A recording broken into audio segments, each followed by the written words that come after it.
question d'une organisation projet en V s'est pas posée longtemps. Parce que les équipes aujourd'hui, elles savent presque plus travailler comme ça en fait. Bonjour à tous et bienvenue sur le podcast CIO Révolution, le podcast des DSI modernes. Je m'appelle Bertrand Ruiz, je suis le CEO de RSAS, une solution web qui permet à la DSI et à la direction générale de partager une vue claire des projets en cours, des décisions à prendre et des priorisations à faire. Pour faire le meilleur produit au monde, nous avons décidé de lancer ce podcast pour interviewer les DSI, moteurs de la transformation de leur entreprise, et tout faire pour comprendre leurs enjeux et leurs méthodologies. Nous y abordons des sujets comme l'organisation projet, les copiles, la relation à la direction générale, l'impact du no-code à l'évolution d'IT et bien d'autres choses encore. Grâce à eux et à leur feedback, aujourd'hui avec RSAS, vos rapports projets de comité de pilotage sont faits en un clic, plus besoin de passer des heures sur PowerPoint ni à rechercher l'information dans vos emails. Vous avez une vue agrégée de toutes vos données projets, budget, risques, temps passé. Et pour éviter toute ressaisie d'informations, RSAS se connecte à vos outils Microsoft Teams, Jira, Wrike, etc. Sur ce, je vous laisse avec ce nouvel épisode à la découverte de nouvelles façons de faire. Je vous présente Julien Miro, qui est le CIO de l'entreprise Jouve. C'est un peu un contexte un peu particulier pour Jouve. On a enregistré ce podcast en début d'été. Et en fait, Julien, donc, tu m'en avais parlé. Vous avez une nouvelle assez forte qui drive un peu ton quotidien aujourd'hui. Et c'est de ça dont on va parler. Tu peux nous en dire un peu plus? Donc là, on a gagné un contrat qui va nous faire changer de dimension, parce qu'en fait, on va quasiment doubler notre chiffre d'affaires en fait, à travers ce contrat américain. Ah ouais. Et donc, on rentre dans une phase d'hypercroissance. Et puis, c'est vrai que le succès appelle le succès. Donc, du coup, c'est toujours pareil. C'est-à-dire qu'en fait, on est en tension, il y a un peu d'inquiétude, on est un peu recroquevillé, on tient. Et puis, d'un seul coup, Ouais. c'est l'explosion. Et là, en fait, on est déjà quasiment... on n'est pas saturé, mais c'est quand même un vrai challenge. Et en même temps, nos autres clients sont attirés aussi par le succès, se disent bah oui, c'est une boîte qui se développe, donc du coup, on signe avec eux. Et donc du coup, il y a à la fois en fait une espèce de griserie, et puis en même temps, toujours un peu voilà, c'est quand même toujours à la fois une difficulté. C'est enthousiasmant, mais c'est quand même difficile de pouvoir gérer des croissances aussi importantes en termes de ressources, en termes de méthodes, en termes d'exigences. Et donc ça se traduit aujourd'hui par beaucoup d'organisations, effectivement une préparation à pouvoir changer d'échelle, beaucoup de management pour accompagner justement cette exigence et ces changements-là. Et donc là, on est plutôt, je dirais, sur la rampe de lancement, parce qu'en fait, là, c'est des vacances, donc on est plutôt à préparer le terrain, et puis en septembre. Et vous, opérationnellement parlant, qu'est-ce que vous mettez en place pour que ça puisse monter en puissance? C'est quoi les registres un peu? Jouve, en fait, vend à deux grandes activités. Une activité qui est plutôt des solutions qui permettent de gérer des process métiers, d'être digitalisés avec une dominante autour du document pour lequel on a une expertise. Et puis un autre pan de l'activité IT qui est plutôt du développement à façon. Et là, en fait, on a gagné un gros contrat américain où on va gérer en fait le process de traitement du brevet américain. Et donc, c'est un chantier qui est colossal pour nous. On se parle de monter une usine, monter une solution complète pour pouvoir traiter ce nouveau besoin pour lequel on a une expertise, puisqu'on le fait déjà pour le brevet européen, mais à une échelle en fait américaine, quoi. C'est un peu aux États-Unis, les voitures elles sont plus grosses, les trottoirs ils sont plus grands, les routes elles sont plus grandes, les projets ils sont plus gros aussi. Et donc moi, en fait, du coup, mon travail dans ce cadre-là, c'est d'accompagner l'équipe opérationnelle dans la construction d'une solution qui va permettre de gérer ce process de traitement du brevet américain pour qu'ensuite des opérateurs puissent finaliser en fait une dématérialisation complète d'un document au caractère près, ce qui est un vrai challenge. Donc, c'est plus un rôle de CTO que de DSI sur ce point-là. Oui, et effectivement, parce que c'est un peu la particularité de mon positionnement aujourd'hui. C'est un positionnement qui est presque total, en fait. J'ai en fait dans ma direction à la fois toute ta partie direction corporate, je dirais, donc toute la partie infrastructure, applications internes, réseau, communication unifiée, outils de support. Et puis, j'ai en fait des équipes IT Core en fait, qui font soit du dev qu'on vend à nos clients directement. Donc là, on répond à des appels d'offres, on fait du développement à façon, de plateformes, de sites web, plutôt sur un positionnement de développement complexe. Et puis, nos propres solutions, nos propres produits. Où là, effectivement, il y a une dimension plutôt CTO avec un tropisme qui a beaucoup été autour du document, pour lequel on a un vrai savoir-faire et qui migre petit à petit vers une montée en puissance de l'IA, puisqu'en fait, autour de l'image, aujourd'hui, le traitement est très lié à l'IA. Et donc, pour pouvoir reconnaître le plus rapidement possible un document, pour pouvoir le reconnaître le mieux possible, l'auto-apprentissage, c'est quelque chose qui marche vraiment bien, en fait. Donc là, en termes de produits, c'est vrai qu'aujourd'hui, on a développé une practice et une certaine expertise autour de l'IA principalement autour du document, qu'on étend en fait sur d'autres activités et plutôt en deep learning. Ok. Donc là, aujourd'hui, en fait, c'est pas tant monter les opérations parce que je dis des bêtises, mais vous doublez votre chiffre d'affaires, donc vous doublez votre effectif, et donc du coup, il y a besoin aussi d'outils transverses pour que les gens travaillent mieux, etc. Ça, c'est un vrai problème, j'imagine. Mais le principal enjeu, c'est le développement de cette nouvelle solution en interne adaptée au marché américain pour adapter le savoir-faire déjà constitué par l'entreprise, mais qui forcément à pas mal de modifications ou de challenges liés à notre géographie, quoi. Oui, et puis c'est-à-dire qu'on a d'un côté ce très gros challenge opérationnel projet qui est vraiment considérable, hein, et en fait c'est tellement gros que du coup ça déstabilise un peu. Donc il faut continuer à servir nos autres clients pour qui on a effectivement un service à délivrer, et ça nous permet aussi en fait, de nous projeter plus loin. C'est-à-dire qu'en fait, il y a toujours des histoires de taille critique dans une entreprise. Et quand on passe un seuil, eh bien, on est en capacité de se voir plus grand, de voir un service de meilleure qualité adressé à nos clients, de voir en fait peut-être encore plus d'accompagnement. Et ça, en fait, quand on a un très fort développement qui est assuré, on peut envisager sa transformation digitale de manière un peu différente que quand on est toujours un peu dans le challenge de l'exercice annuel. Bien sûr. Et moi, je suis vraiment convaincu que c'est un peu comme les yaourts, quoi. Hein, ce qui est bon pour à l'intérieur se voit à l'extérieur, quoi. C'est-à-dire qu'en fait, à un moment donné, les solutions qu'on va mettre en œuvre, eh bien, elles vont être aussi le reflet de ce qu'on est.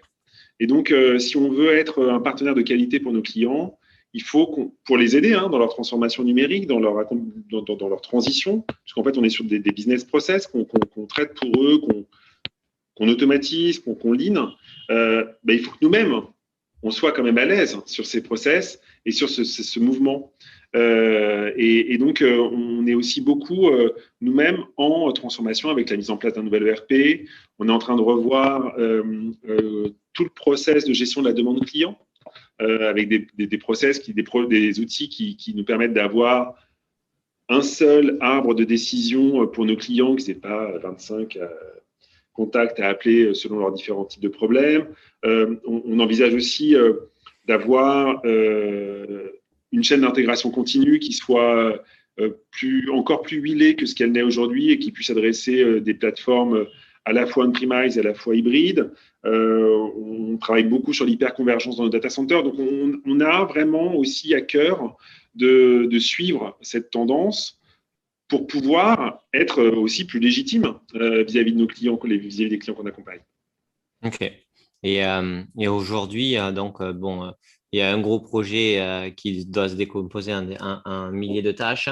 Il y a combien de projets en parallèle que vous gérez à la DSI et toute taille confondue, hein, c'est-à-dire des fois on peut avoir 150 petits projets de 5 jours et 3 de 300 jours, mais voilà, c'est quoi le nombre en fait? Je pense qu'on est autour alors, il y a vraiment la distinction en fait de ces phases de build et ces phases de run. Et c'est vrai qu'en fonction du type de développement qu'on fait, on a plus ou moins en fait une TMA je dirais, prenante ou non. Mais on est autour de, autour de 300, en fait, 300 projets qui sont soit à maintenir, soit à finir, de tailles diverses. Donc, en fait, ça peut être un site web pour une commune, à la fois, ou ça peut être une plateforme de publication numérique pour un de nos clients qui va révolutionner son marché, par exemple. Donc, on est vraiment sur des tailles très différentes d'enjeux. Et ça, c'est des projets vers l'extérieur, donc pour les clients. Donc, et est-ce que par rapport à des projets, vous, internes sur le développement, des projets pour améliorer vos opérations, les projets aussi uniquement jour pour jour? Alors, en fait, si on se parle, hormis les produits qu'on développe, hormis les produits, on a effectivement la mise en place d'un ERP qui est déjà quand même qui est prenant. Ouais. C'est quand même jamais simple en fait de rentrer dans ce costume de l'ERP qui est toujours quand même un peu rêche au début. C'est pas si facile d'être confortable là-dedans. Et en même temps, on sait bien que ça va nous apporter beaucoup de facilité dans le reporting, dans le suivi de nos marges, dans le pilotage économique. On est également en train de refondre, je le disais, en fait, c'est le deuxième pan, notre portail client, c'est-à-dire notre capacité nous-mêmes à gérer en fait des demandes de support, que ce soit en interne ou en externe, puisqu'en fait une partie parfois on travaille pour ce qu'on appelle donc chez nous la production. La production est notre client interne qui elle-même bosse pour un client externe. Et donc nos collègues de la production, quand ils ont des problèmes, c'est des tickets internes qu'on reçoit. Et en revanche, l'enjeu est quand même très important, parce que si on bloque, je sais pas, 100 ou 200 opérateurs, évidemment, moi, j'en entends vite parler, quoi. Donc ça, c'est le deuxième gros projet en fait que nous allons lancer. Et puis après, on a des projets qui sont presque finis comme un outil de gestion du temps.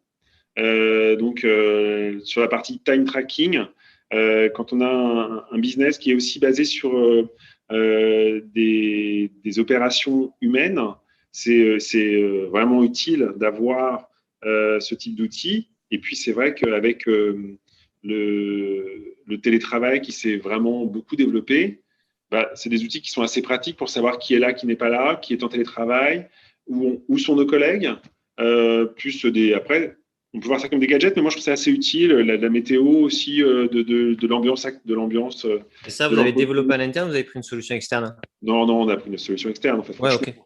Sur la partie outils corporate, aujourd'hui le marché. Et c'est quoi comme solution, juste par curiosité? On a pris Cegid pour la partie gestion du temps qui va bien avec notre outil de paye. Et on va probablement en fait s'appuyer sur la solution Jira Atlassian pour développer notre outil de gestion de la demande. Ok. Et parce que moi, ça m'intéresse. En fait, moi, ce que je vois, c'est qu'il y a la gestion du temps. Il y a aussi tout ce qui est CAPEX, OPEX, facture qui est dans l'outil de comptabilité. Ouais. Ensuite, on va avoir l'exécution des projets dans Jira, par exemple, puisque vous êtes IT, donc c'est votre outil. Et en fait, l'agglomération de tout ça dans un portefeuille global pour comprendre où sont mes projets globalement, combien ça me coûte, où j'en suis, etc. Vous utilisez quoi? En fait, le croisement, on utilise beaucoup Power BI. Ok, c'est par Power BI que vous faites la consolidation, ouais. Ok. Et c'est vrai que l'outil est quand même. Alors, Jouvre, c'est une boîte qui est quand même assez teintée tech, comme beaucoup de développeurs. Et même les personnes qui travaillent sur les process industriels, ils ont souvent un passé un peu, soit d'ingénieur méthode, mais il y a quand même une vraie appétence en fait à la technique. Et donc, du coup, des outils de self-service comme ça marche super bien. Ils font hyper rapidement des trucs super. Et du coup, ça nous permet aussi de développer pas mal de management visuel. Et donc, du coup, de sortir du PowerPoint classique en termes d'outils de présentation, de support de présentation, mais d'avoir directement une vraie discussion par rapport aux chiffres qui sont mis, dont on donne du sens directement à travers les filtres ou les croisements qu'on va opérer. Et ça, c'est quand même aussi très intéressant de faire une analyse de pipe, une analyse de gros clients, en fait. Qu'est-ce qui marche le mieux chez les uns, chez les autres? Quels sont les produits qui marchent le mieux? Où on en est de l'avancement projet? Donc, tout ça, ces réconciliations, c'est vraiment, ça peut être vraiment pertinent et ça peut faire apparaître des analyses qu'on n'avait pas du tout imaginées, quoi. OK. Et donc, du coup, dans Power BI, c'est vraiment l'outil qui vous permet d'interconnecter la donnée, les données, voilà, toutes liées au temps, à l'argent, au projet, etc., pour mieux comprendre en fait les opérations de votre business, quoi. Exactement. Ouais, ouais. OK, trop bien. Super intéressant. Et donc, du coup, par rapport à votre nouveau projet, vous, vous, vous avez un ramp-up, on va dire, de build, on va dire, pour pouvoir vous préparer, qui est de combien de temps par rapport au moment où ça va devoir vraiment accélérer? On est 12-15 mois. On n'est pas arrêté. Donc là, on est sur notre première préoccupation, c'est le recrutement, en fait. Enfin, franchement, Bah ouais, j'imagine. Recrutement. du coup, Aux j'en peux. États-Unis ou en France? Les deux, mon capitaine. On recrute à la fois aux États-Unis et en France, on recrute une quarantaine de personnes. Donc c'est quand même considérable en fait aujourd'hui basé en fait en province essentiellement d'ailleurs, à Mayenne et à Lens.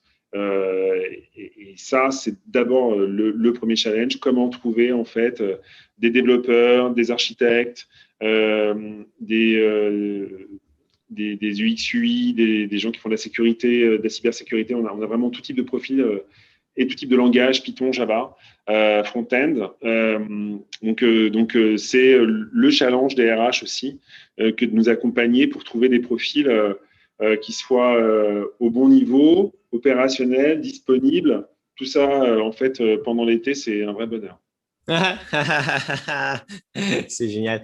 Et, euh, et du coup, par rapport à votre donc, double casquette, hein, on va dire DSI, opération et CTO par rapport aux nouveaux produits, est-ce que dans vos équipes, vous avez en fait réussi, ou parce que vous avez les moyens, ou parce que vous avez les personnes, d'avoir peut-être deux adjoints qui vous aident, qui eux sont spécifiques par rapport à chacun de ces enjeux-là, ou en fait c'est vous qui en avez un prioritairement et un autre, un adjoint ou voilà, un collaborateur qui prend l'autre? Comment organisationnellement parlant, vous gérez ces doubles casquettes? Alors, aujourd'hui, c'est vrai que les enjeux en fait d'IT Core sont quand même beaucoup plus représentatifs et impactants en fait que les enjeux d'IT Corporate. Donc aujourd'hui, j'ai une organisation qui est organisée autour de trois piliers que sont en fait une équipe qu'on appelle Build for Customer, qui regroupe à la fois les développements produits et les développements custom. Une équipe qui s'occupe du service, du delivery du service, qui prend et qui entretient en fait les solutions que nous avons mis en œuvre. Un vertical qui va être sur les solutions de BPM, BPO. Donc ça, en fait, eux, ils sont en fait sur une technologie, l'utilisation d'un framework dédié, et donc ils sont avec tout leur écosystème, dont l'IA, dont je parlais tout à l'heure, en fait, pour pouvoir proposer des chaînes les plus optimales possibles.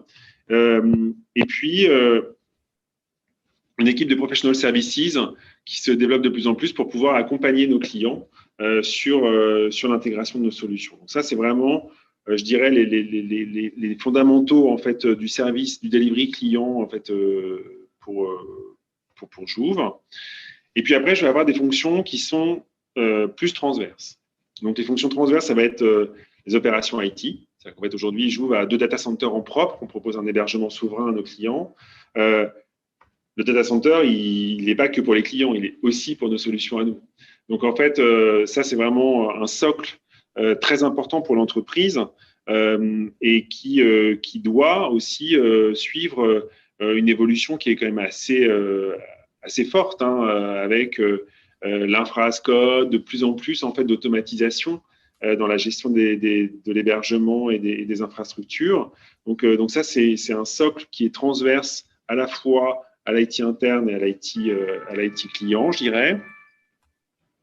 J'ai également dans le même esprit deux autres fonctions qui sont très transverses, qui sont la cybersécurité. On sait bien qu'aujourd'hui,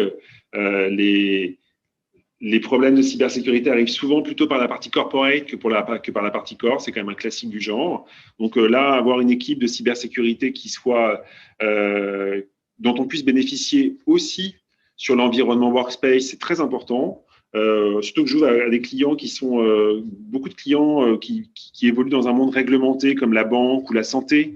Donc on est très attentif à avoir les bonnes certifications. Donc ça nous oblige à faire vraiment à ce qu'on fasse pas n'importe quoi en termes de cybersécurité, de patching, tous les renforts et les remparts qu'on peut mettre, plus l'analyse, les SOC et compagnie, pour pouvoir prémunir nos clients et donc nous prémunir également. Une direction technique qui est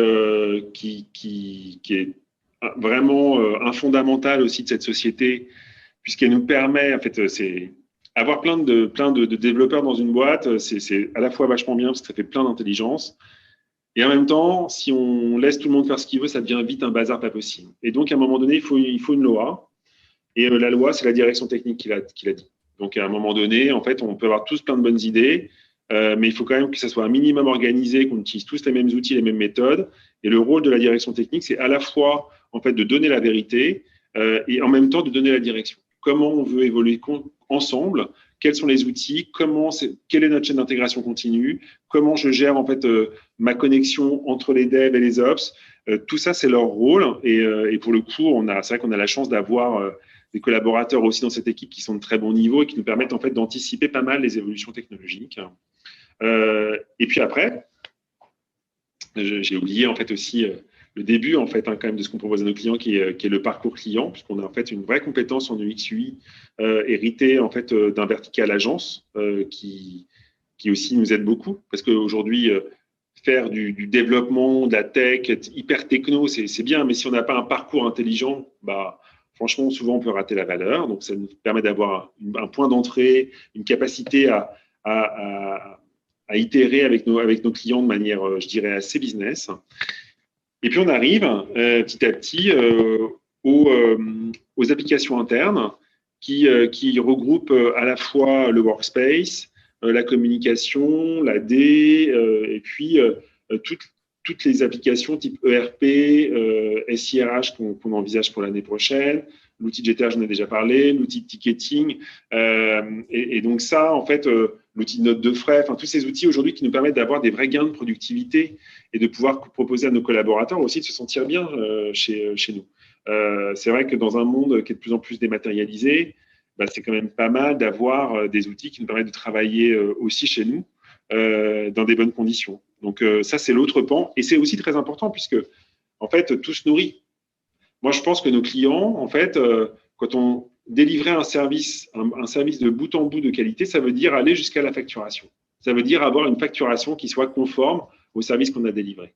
Et donc, il y a un vrai sens à connecter à la fois les outils corporate, les outils back-office, les outils front-end, pour qu'on ait à la fin une espèce d'expérience totale en fait, vis-à-vis de nos clients.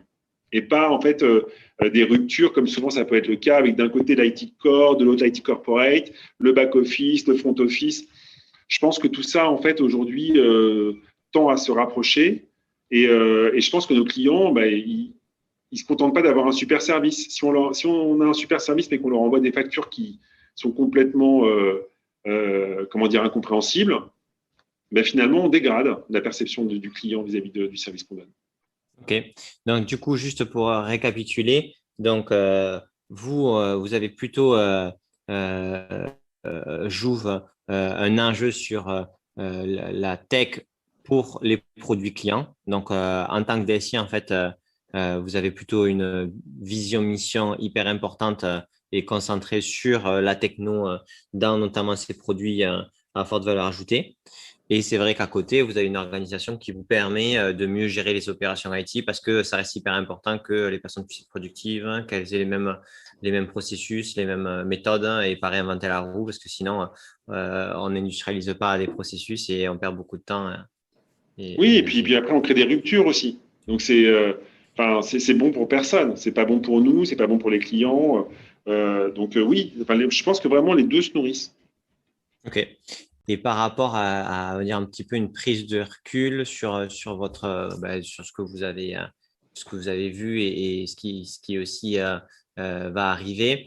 Est-ce que vous pensez que l'audit ou la façon dont vous avez gagné le deal était, on va dire, a pris en compte a pris en compte aussi le fait que vous seriez capable de monter en puissance, dans le sens où ça doit être risqué aussi pour votre client final de se dire, en fait, on prend une entreprise qui doit recruter énormément, etc. Donc, qui a une potentiel de non délivrabilité en fait de la réponse.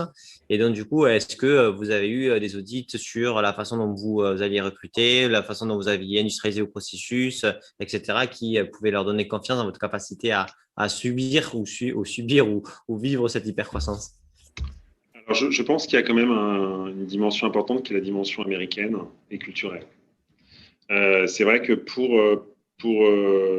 notre client américain, le fait qu'on ait une vraie expertise, un savoir-faire sur ce type de traitement, savoir-faire qui avait été éprouvé bien avant que je rejoigne la société par une équipe super qui avait créé déjà un POC et qui avait été convaincante, les a rassurés. Ensuite, sur la scalabilité, mais finalement, en fait, le contrat aborde pas mal de choses, mais c'est assez simple en fait. Finalement, il n'y a pas de. On leur a expliqué comment on allait faire, et le risque en fait est assez mitigé, comme on dit, par la confiance en fait qu'on leur a inspirée. Euh, je pense que avoir en fait un deal de cette importance en fait en France aurait été quasi impossible. On nous aurait demandé de nous adosser à une très grosse boîte. Là, en fait, on a considéré qu'effectivement on savait faire. On l'a aussi démontré hein, à travers une maquette qui était quand même assez aboutie. On a su être convaincant parce qu'on a le savoir-faire, parce qu'on le fait déjà pour les brevets européens. Et donc, à un moment, bah, ils ont dit go, quoi. En fait, et après, alors après, le contrat aborde pas mal de choses ensuite pour pas qu'on se rate. Bien sûr, Ça bien les sûr. protège. Mais ils y vont quand même, quoi. Il y a un aspect just do it qui nous sert vraiment. Hein. Ouais, mais qui n'est pas forcément une culture française du Non. moindre risque ou de vous êtes encore un peu trop jeune sur Mais votre oui, savoir-faire. Donc, en fait, on va préférer prendre une solution. Je connais tous les jours. Je vois bien. Je vois bien. Et donc, OK. Donc, en fait, culturellement parlant, ils font confiance dans votre capacité d'exécution parce que vous avez prouvé que c'était bon, mais ils se baquent en termes de contrat, ce qui est normal. Mais dans tous les cas, maintenant, vous y êtes, quoi. ouais. Maintenant, il n'y a plus qu'à rester. Et, euh, non, mais super intéressant. Et ensuite, au niveau donc, de la gestion de ce projet, qui va être assez clé, euh, comment vous l'appréhendez? Vous l'appréhendez plutôt comme, alors je vais faire des grandes cases qui sont pas aussi que noir ou blanche, mais un gros ERP où en gros on détaille les 800 000 tâches qu'il y a, on les time dans le temps et on sait dans quelle ordre de le faire. Est-ce qu'on le produit plus comme, on va le faire plutôt comme un produit? On sait où on veut aller, mais par contre, on va avoir on va avoir plutôt des meetings continus pour définir, avancer stack by stack en avancement. Voilà, c'est quoi la typologie d'organisation pour répondre à un challenge comme ça? En fait, comme on est. Enfin, Joug, c'est une boîte qui fait du développement depuis longtemps et qui a intégré l'agilité vraiment depuis une bonne dizaine d'années, en fait. Donc, franchement, en fait, la question d'une organisation de projet en V s'est pas posée longtemps. OK. Parce que les équipes aujourd'hui, elles savent presque plus travailler comme ça, en fait. C'est les développeurs, en fait, quand ils sont pas si vieux, ils sont habitués à l'itération, ils sont habitués aux cérémonies, ils sont habitués à travailler dans des sprints. Euh, Revenir à des spécifications qu'on nous donnerait, qui seraient forcément incomplètes, qu'il faudrait développer pour ensuite les recéter, puis ensuite les refaire. En fait, on l'envisage pas du tout. On l'envisage pas du tout. Donc, on va l'envisager plutôt comme un produit, avec différents sprints, des user stories et des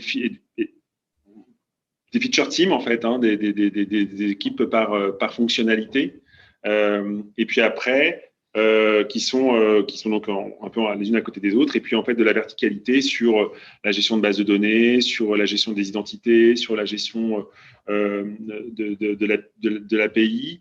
Donc on est vraiment sur une approche, oui, plus produit avec un client qui pour autant en fait n'a pas forcément cette notion de product owner, parce que nous on sait, on est un peu expert pour ça. Donc, mais on a quand même ces points de delivery réguliers qu'on peut partager avec eux. Et ça, c'est quand même hyper important pour éviter de se rater sur des projets qui sont quand même très longs. On ne l'a pas envisagé autrement, franchement. Ok.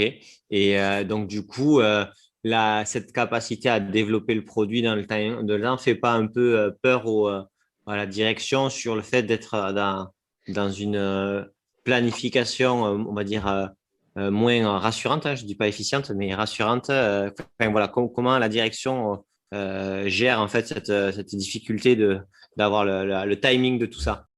On a structuré le projet en sprint qui nous donne quand même des points de sortie sur les grandes features, sur les grandes fonctionnalités. Donc, on arrive quand même à donner de la visibilité sur comment on s'assure qu'on va arriver à bon port avec l'ensemble de l'équipage sur le bateau. Maintenant, on vient de démarrer, donc évidemment, la mer est calme. Si jamais on commence à avoir des décalages sur du delivery de plusieurs fonctionnalités, probablement qu'on aura plus à montrer. Mais là, en fait, on n'est pas encore, on est un peu dans la lune de miel, en fait. Hein. Le kick-off, j'ai un de mes collaborateurs il n'y a pas si longtemps qui me disait, moi, j'adore les kick-offs. Dans les kick-offs, tout se passe bien, on est tous contents. Quand on commence à avoir les audits de critical design, là, pour le coup, c'est un peu différent, quoi. Mais pour le moment, en fait, on est assez, l'entreprise de toute façon se met en marche pour pouvoir délivrer ce projet-là et ne va pas aller contre finalement la façon de faire de la boîte telle qu'elle est. C'est-à-dire qu'on ne va pas nous imposer un truc, alors que c'est les développeurs qui font les développeurs qui font le succès du projet. Hein, donc, il faut qu'ils puissent travailler en confort. Ok. Et donc, du coup, aujourd'hui, il y a une culture, on respecte la façon de faire. Et puis, si on voit des dérapages, on demandera de comprendre mieux pourquoi et comment et voir qu'est-ce qu'on peut faire pour aider, quoi. Mais dans une culture qui est celle-là et une façon de faire qui est celle-là. Oui, okay. Et puis, moi, j'aime bien cette culture quand même de l'itération parce que ça nous permet quand même de redresser assez vite. Normalement, on ne doit pas dériver trop loin. Oui, bien sûr, normalement, c'est fait pour ça, mais c'est juste qu'on arrive à rectifier. Mais par contre, c'est vrai que des fois, on peut avoir un peu plus de mal à voir dans 6 mois où on va être avec cette façon de faire qui peut être un peu moins, on va dire, facilement compréhensible ou envisageable pour une direction un peu plus loin de l'opérationnel. OK. Et question très simple, mais votre principale problématique aujourd'hui, c'est le recrutement. Est-ce que dans vos équipes IT, vous avez mis en place des choses pour aller chercher des talents pour créer ces produits, ou est-ce que c'est vraiment que l'équipe RH qui s'en occupe et vous relayez, enfin vous aidez un peu?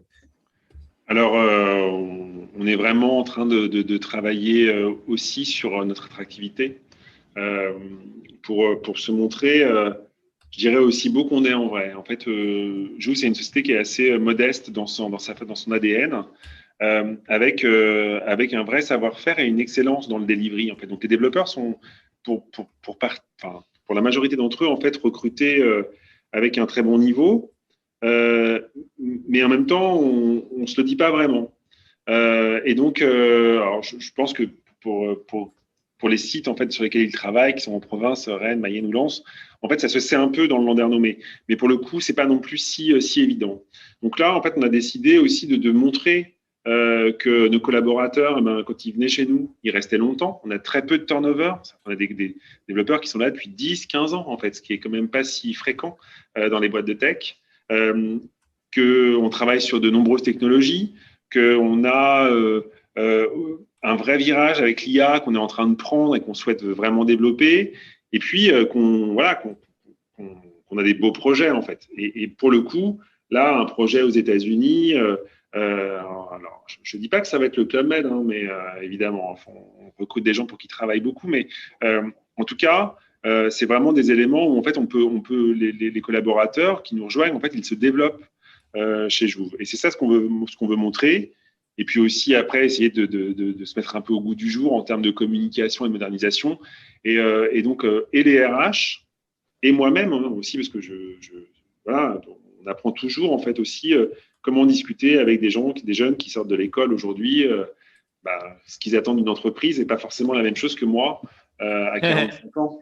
Et la façon d'appréhender l'emploi n'est pas la même non plus. Donc, c'est à nous, en fait, aussi de nous adapter à la nouvelle génération pour en tirer le meilleur, en fait. Et qu'à la fin, on soit vraiment sur une relation équilibrée entre l'employeur et l'employé. Donc, c'est à la fois les RH qui travaillent beaucoup et l'équipe communication aussi qui travaille aussi beaucoup là-dessus pour avoir le bon message, que le message soit bien compris. Le RH, en fait, est un process qui soit rapide et qui soit adapté au marché, en fait, de la tech. Et puis, de mon côté, en fait, avoir un terreau qui soit propice à ce que les talents à la fois nous rejoignent et puissent grandir aussi chez nous. Avec aussi, c'est un peu nouveau, de plus en plus de recrutement de personnes voilà, moins expérimentées qu'avant. Avant, on était vraiment sur de l'expertise, on cherchait toujours les meilleurs d'entre nous. Et là, en fait, on s'ouvre plus avec un souhait d'avoir de l'alternance, des débutants qui ont du potentiel et qui vont pouvoir, je dirais, grandir à l'ombre de gens qui sont vraiment très, très forts, en fait. Autant que je puisse en juger, en tout cas. Ok, très clair.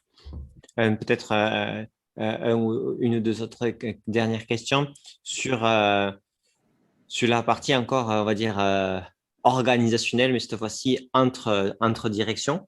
Donc, vous êtes dans la création du produit, il y a d'autres entités qui vont participer à la création du produit. Est-ce que du coup, le produit que vous êtes en train de faire, c'est pas un produit, c'est pas une entreprise dans l'entreprise où quasiment il y a l'équipe responsable enfin, dans la direction de ce projet-là, en fait, c'est un projet qui pèse la moitié de la boîte, du chiffre d'affaires de la boîte. Donc, c'est quoi les impacts dans l'organisation là-dessus, mais aussi sur la gouvernance de l'entreprise? Alors, ouais, alors c'est vrai que j'exagère un peu en disant que ça fait la moitié de la boîte, mais en tout cas, ça nous permet d'avoir une ambition de doubler notre chiffre d'affaires. Okay. Après, c'est vrai que mais ça va peser beaucoup, en fait, hein, clairement, c'est vraiment considérable. Donc, la tentation, en fait, d'en faire une entité en soi, c'est vrai qu'elle est là.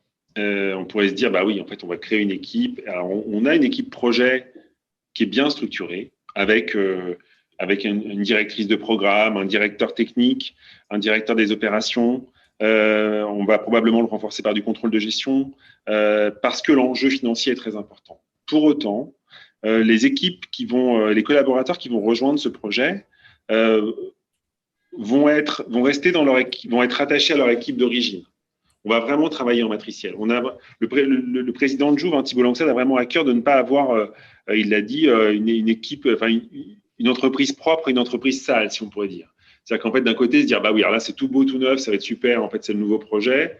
Puis bon, bah vous qui restez, faut tenir les gars, hein, parce que c'est pas simple. Alors, comme on a pris tous les meilleurs, les amis d'à côté, faut quand même tenir pour nos clients. Et on n'est vraiment pas du tout là-dedans pour deux raisons. La première, c'est que les collaborateurs qui prennent ce bateau américain, ils vont revenir à un moment donné. C'est comme tous les projets, c'est très gros, mais à un moment donné, tous les projets ont une fin et on souhaite leur assurer la pérennité de leur emploi. Et donc, du coup, quand ils reviendront, il y aura une place pour eux, premièrement. Deuxièmement, on souhaite que ce projet-là soit vraiment un aiguillon pour le développement de l'entreprise. Et il y a pas mal de choses. La solution qu'on va faire pour ce client américain, il va nourrir aussi l'entreprise pour proposer des nouvelles solutions à nos autres clients. À travers des technologies qu'on va utiliser, qu'on n'utilisait pas avant, j'en parlais, à travers plus d'IA, plus de reporting, plus de big data. Et du coup, ça va pouvoir se répandre ensuite dans l'entreprise à différents niveaux, soit pour des développements clients directs, mais surtout pour nos produits. Et donc, c'est important que les collaborateurs qui travaillent sur ce projet-là, ils puissent justement partager avec leurs autres collègues pour qu'on puisse en bénéficier rapidement et pas attendre la fin du projet pour pouvoir le faire. Et puis, quand ils vont revenir, comme ils auront eu l'habitude, c'est là où, en fait, finalement, ça se rejoint. et ils seront déjà prêts pour travailler sur nos solutions du futur. Donc, on a vraiment à cœur d'avoir, certes, une direction de programme qui est vraiment solide, qui est très structurée, avec un engagement en fait, de la directrice de programme sur son PNL, mais en même temps, des équipes qui restent, c'est un projet qui reste à l'intérieur de l'entreprise et qui est vraiment en matriciel, avec des collaborateurs qui sont dans le projet vraiment dédiés, mais en même temps sont toujours attachés à leur ancien manager et restent en fait dans la même équipe qu'auparavant. Ok, d'accord, très clair. Donc, il y a la question qui s'est posée. Le choix est fait de dire non, c'est une seule entreprise, il n'y a pas de scission là-dessus. C'est important voilà, qu'il puisse y avoir même la mobilité entre collaborateurs, entre ces deux grandes missions au final, pour que vous puissiez bénéficier de la culture de l'histoire, mais aussi du futur sans être dans une opposition organisationnelle ou un peu schéma un petit peu réducteur qui peut arriver rapidement si on ne fait pas attention, quoi. Exactement. Okay. Exactement. Trop bien. Et du coup, c'est clair que quand vous allez pouvoir vraiment communiquer sur le projet, donc je pense qu'au moment où on diffusera le podcast, ça sera le cas. Là, ça va vous aider aussi pour recruter pour des gens qui veulent travailler dans cette thématique-là. Alors, oui, on l'espère. Hein. C'est aussi l'occasion de faire porter un autre regard sur l'entreprise. Et c'est vrai que, comme tout le monde, hein, j'ai l'impression qu'en fait, quand on cherche un travail ou une entreprise, on va plutôt se tourner vers les entreprises qui marchent bien, plutôt que vers les entreprises qui marchent un peu moins bien. Donc faire savoir en fait qu'on est en plein développement, c'est aussi une forme d'attractivité pour les talents qui pourraient nous rejoindre. On parle de combien de personnes qui doivent être recrutées là ? Là, on a un plan à 70 personnes. 70 ? Ouais, en France.